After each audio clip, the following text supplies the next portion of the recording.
Chose que j'entends depuis que je suis né et que je n'ai jamais compris. Pourquoi dit-on que le diable a été chassé du ciel et précipité sur la terre avant la fondation du monde? Apocalypse 12, versets 7 à 9. Pour la majorité des gens, cette guerre d'Apocalypse 12 a eu lieu avant la création de la terre.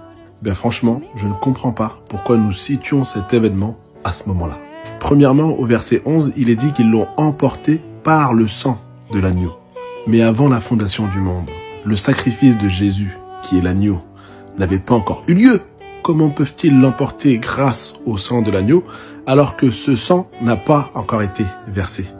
Ensuite, au verset 13, on nous dit que la première chose que le dragon fait lorsqu'il est précipité sur la terre, c'est de persécuter la femme qui avait mis au monde l'enfant mâle. Avait mis au monde. Ici, la femme représente littéralement Marie, la mère de Jésus, et symboliquement le peuple d'Israël de qui est sorti le Messie. L'enfant mâle est bien sûr Jésus. Comment le dragon peut-il persécuter Marie, ou le peuple de Dieu, sachant que Marie, ou le peuple d'Israël, a enfanté Jésus 3760 ans environ après Adam et Ève. Et on sait qu'avant ça, il en a fait des choses, le dragon. Enfin, admettons que cette théorie soit vraie et que le diable ait bien été chassé avant la fondation du monde. Comment se fait-il que dans le livre de Job, ils viennent au ciel s'entretenir avec Dieu concernant le sort de Job?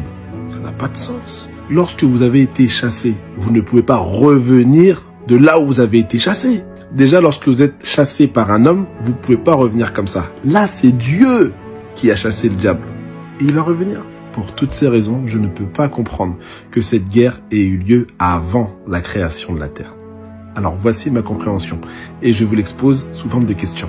Quand est-ce que le diable a été vaincu? À partir de quel moment le diable ne pouvait plus faire l'aller-retour ciel, terre ou même autre monde?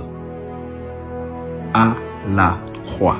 C'est à la croix qu'il a perdu cette liberté de déplacement. Voici donc mon interprétation. Cette guerre a eu lieu juste après la résurrection lorsqu'il est monté auprès de son Père pour faire agréer son sang.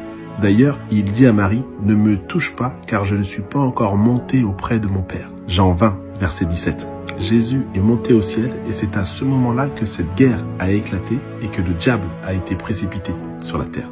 Puis Jésus est revenu pour se présenter aux disciples et c'est là que Thomas a pu le toucher. Ça prouve bien qu'entre-temps, il est monté vers son Père. Et là, Apocalypse 12 prend tout son sens.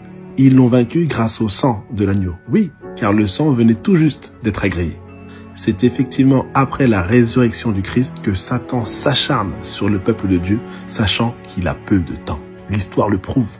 Désormais, il ne peut plus se balader au ciel ou dans les autres mondes, puisqu'il est cantonné à la terre. Voilà pourquoi le texte dit au verset 12, « C'est pourquoi réjouissez-vous, cieux, et vous qui y demeurez. Les habitants du ciel sont libérés. Mais malheur aux habitants de la terre et de la mer, car le diable est descendu vers vous. » C'est à la croix que les autres mondes et les anges ont été délivrés de la présence de Satan. Car jusque-là, l'ennemi venait ça et là les tenter. Mais à la croix, suite à la résurrection du Christ, tout cela a pris fin pour les habitants du ciel et les autres mondes. Ils ont vécu leur second avènement du Christ. Leur libération. Bref, on en reparlera, c'est magnifique.